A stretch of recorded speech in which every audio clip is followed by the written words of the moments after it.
திருச்செந்தூர் சுப்பிரமணிய சுவாமி கோவிலில் 70 வயது பூர்த்தி அடைந்த 51 தம்பதிகளுக்கு அறநிலையத்துறை சார்பில் சிறப்பு செய்து கௌரவிக்கப்பட்டது. தமிழக இந்து சமய அறநிலையத்துறை சார்பில் 75 வயது பூர்த்தி அடைந்த தம்பதிகளுக்கு சிறப்பு செய்து கௌரவிக்கப்படும் என தமிழக அரசு அறிவித்திருந்தது. அதன்படி இன்று திருச்செந்தூர் அருள்மிகு சுப்பிரமணிய சுவாமி கோவிலில் 70 வயது பூர்த்தியடைந்த தம்பதிகளை சிறப்பு செய்யும் நிகழ்ச்சி நடைபெற்றது.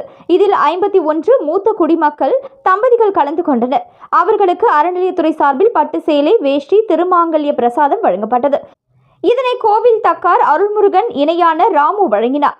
இதனையடுத்து தம்பதிகள் மாலை மாற்றிக்கொண்டனர். இந்த மூத்த குடிமக்கள் தம்பதிகளிடம் உறவினர்கள் ஆசீர்வாதம் பெற்றனர். இதனையடுத்து சுவாமி தரிசனம் செய்தனர்.